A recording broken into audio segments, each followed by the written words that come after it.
Welcome to this summary of The Subtle Art of Not Giving a F by Mark Manson. This book, with its bold title and unconventional approach, has taken the self-help world by storm.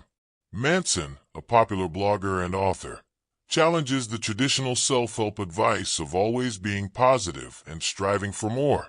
Instead, he advocates for embracing life's struggles and focusing on what truly matters. The Subtle Art of Not Giving a F is not your typical self-help book.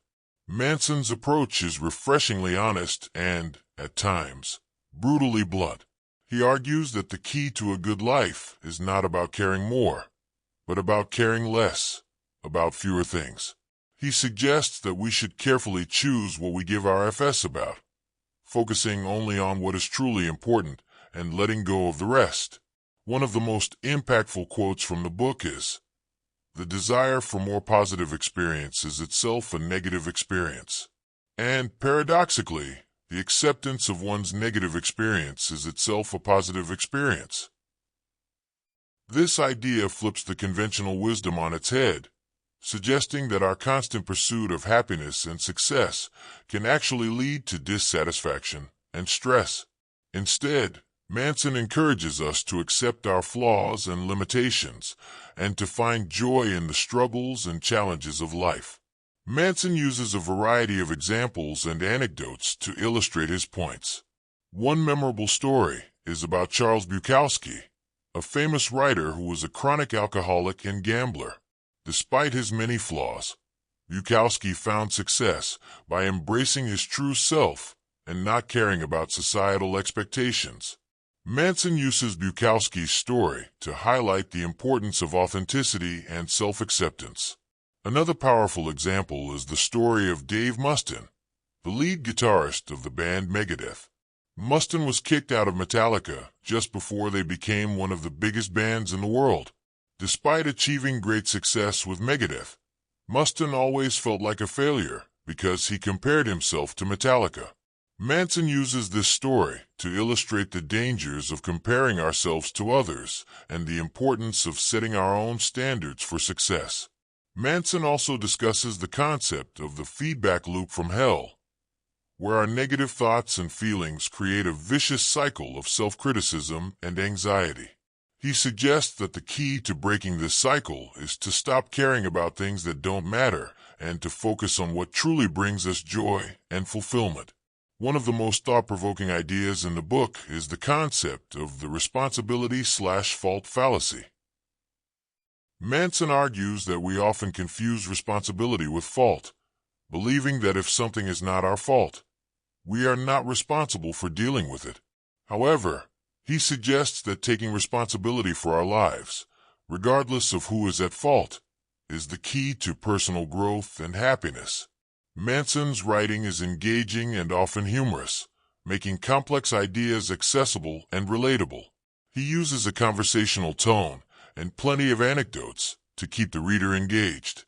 His no-nonsense approach is a refreshing change from the often overly positive and unrealistic advice found in many self-help books. Now, let's talk about some of the key takeaways from the book.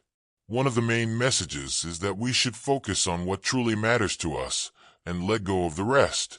Manson suggests that we should carefully choose our values and priorities and not waste our time and energy on things that don't align with them. He also emphasizes the importance of embracing our flaws and limitations and finding joy in the struggles and challenges of life. Another important takeaway is the idea that we should take responsibility for our lives, regardless of who is at fault.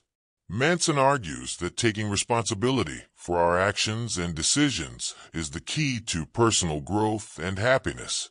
He also suggests that we should stop comparing ourselves to others and set our own standards for success. So, what do you think about these ideas? Do you agree with Manson's approach to self-help? Have you ever found yourself caring too much about things that don't really matter? Share your thoughts and experiences in the comments below. I'd love to hear your perspective.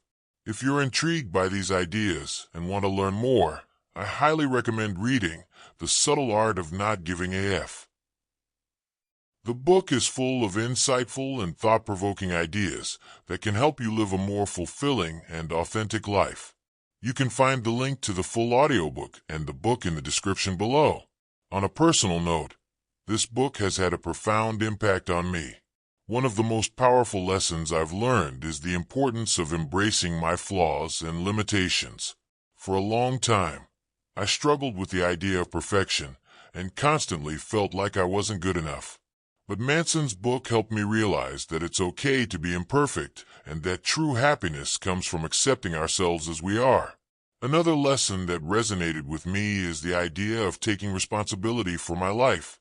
There have been times when I've blamed others for my problems and felt like a victim of circumstances. But Manson's book reminded me that I have the power to take control of my life and make positive changes, regardless of who is at fault.